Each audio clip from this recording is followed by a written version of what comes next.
नमस्कार मंडळी, आज आपण तांदळाच्या खिच्या पापडची रेसिपी बघणार आहोत. तरी रेसिपी संपूर्ण बघा. अशा प्रकारे जर तुम्ही पापड बनवले तर त्यांना लाटताना कधी तडासुद्धा जाणार नाही आणि तलताना दुप्पट तिप्पट फुलणारे खुसखुशीत अशी खिच्या पापडची रेसिपी आपण बघणार आहोत. मी तुम्हाला पापड तळून सुद्धा दाखवते. तुम्ही बघू शकता तलताना आपला पापड किती दुप्पट तिप्पट फुलला आहे. मी आणखीन एक तुम्हाला तळून दाखवते. चला तर मग रेसिपीला सुरुवात करूया.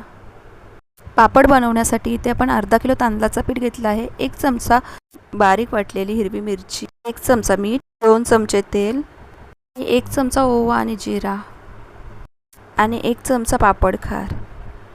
आणि मी इथे तुम्हाला पीठ वाटीने सुद्धा मोजून दाखवणार आहे, जेणेकरून तुम्हाला परफेक्ट मेजरमेंट भेटेल. हे बघा, 5 वाट्या मी पीठ घेतला आहे. 5 वाटी पिठासाठी आपण 5 वाटी पाणी घेणार आहोत. पीठ तुम्ही कोणताही घेऊ शकता. एकदा त्याला चालणीने चालून घ्या. त्याच वाटीत 5 वाट्या पाणी घेणार आहोत. हे बघा, 1 वाटी, 2 वाटी, 3 वाटी, 4 वाटी आणि 5 वाटी. आता आपण त्याच्यात साहित्य टाकून घेऊ. 1 चमचा मीठ, 1 चमचा ओवा आणि जिरा, 1 चमचा वाटलेली मिरची, 2 चमचे तेल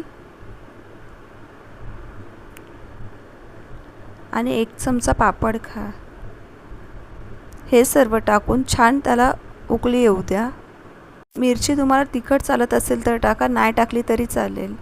आणि ओवा आणि जिरामधील तुम्ही एकही टाकला तरी चालेल, किंवा तुम्ही त्यात सफेद तीलसुद्धा टाकू शकता. आता हे गरम पाणी आपण पिठावर ओतून घेऊन छान मिक्स करून घेऊया. हे बघा, छान मिक्स करून घेते. त्याला 10 मिनटासाठी झाकून ठेवूया. 10 मिनटं झाली आहेत, चेक करून बघूया.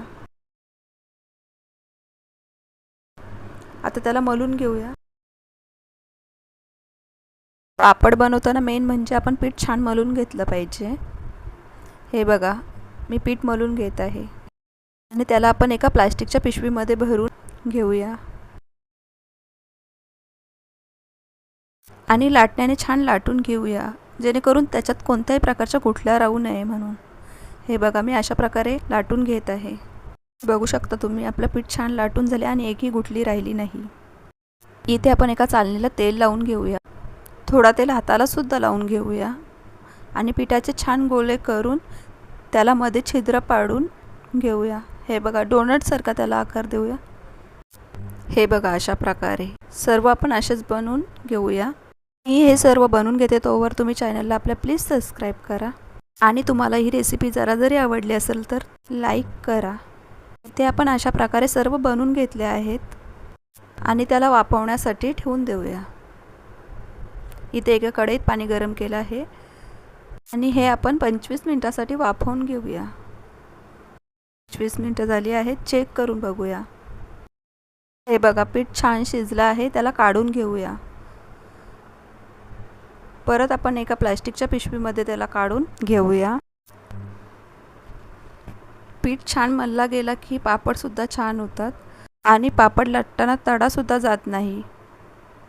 हे बघा, अशा प्रकारे मी सर्व पीठ छान एकजीव करून घेत आहे. हे बघा, मी तुम्हाला चेक करून सुद्धा दाखवते.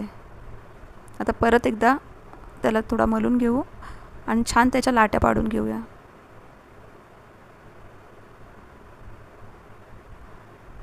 हे बघा, अशा प्रकारे मी करत आहे.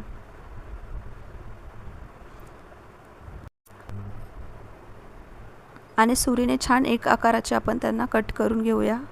तुम्हाला पापड छोटा मोठा जसा हवा असेल तसा तुम्ही कट करून घ्या. इथे मला मीडियम साईजचा हवा होता म्हणून मी 1 इंच एवढा कट करून घेतला आहे. हे बघा, त्याला काढून झाकून ठेवूया आणि जसं लागेल तसं एक एक करून आपण लाटायला घेऊया. इथे मी एक प्लॅस्टिकची पिशवी घेतली आहे, त्याला थोडं तेल लावून घेऊया. हे बघा, एक छान गोला करून आपण प्लेटने त्याला थोडा दाबून घेऊया. हे बघा, आणि थोडा पातळ होण्यासाठी लाटण्याने सुद्धा थोडं लाटून घेऊया. हे बघा, तुम्ही बघू शकता. मी ते तुम्हाला काढून दाखवते. हे बघा पापड किती आपला पातळ झाला आहे. तुम्ही हवा तर आणखीन पातळ करू शकता. हे बघा दुसरासुद्धा मी तुम्हाला लाटून दाखवते. नंतर थोडा लाटण्याने लाटून घेतला की त्याच्या कडा जाड राहत नाही आणि आपला पापड छान होतो. अशा प्रकारे मी सर्व पापड लाटून घेते आणि 1 दिवसासाठी फॅन खाली आणि 5 ते 6 तासासाठी कडकडीत उन्हामध्ये ठेवून त्यांना सुकवून घेऊया. तर तयार आहेत आपले तांदळाचे खिचिया पापड. आपली ही पापडची रेसिपी कशी वाटली तुम्ही मला कमेंटमध्ये नक्की सांगा. आणि हो, रेसिपी आवडली असेल तर प्लीज लाईक करा. अशा प्रकारे आपले सर्व पापड लाटून झाले आहेत आणि परत भेटू अशाच एका रेसिपीसोबत. बाय.